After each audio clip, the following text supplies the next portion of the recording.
আমাদের বাংলাদেশে একটা ট্রেডিশন হচ্ছে নেতারা খুনি হাসিনার মতো খুব দ্রুত সেফ এক্সিটটা পেয়ে যায়, কিন্তু এই যে বাংলাদেশে এই অভ্যুত্থানে রাজপথে এমন যারা আন্দোলনে ছিল, আপনারা সহ এই ছাত্র জনতা, তাদেরকে কিন্তু ওই খুনি হাসিনা এবং তার দোসররা ছাড়বে না।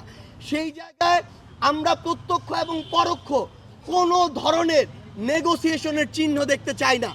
যারা দোষী, যারা খুনি, যারা খুনিদের দোসর, তারা যেই দলের যেই মতেরই হোক না কেন, তাদের শাস্তি হতে হবে এবং এই বিচারিক প্রক্রিয়ায় কোনো ধরনের আমরা হস্তক্ষেপ প্রত্যাশা করি না।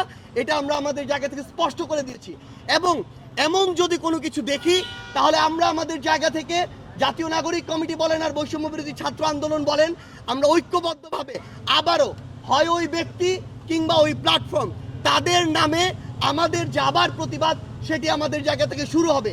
কারণ এই অভ্যুত্থান পরবর্তী সময়ে আমাদের সবচেয়ে বড় প্রথম এবং প্রধান দায়বদ্ধতা হচ্ছে ওই খুনিদের বিচার করা।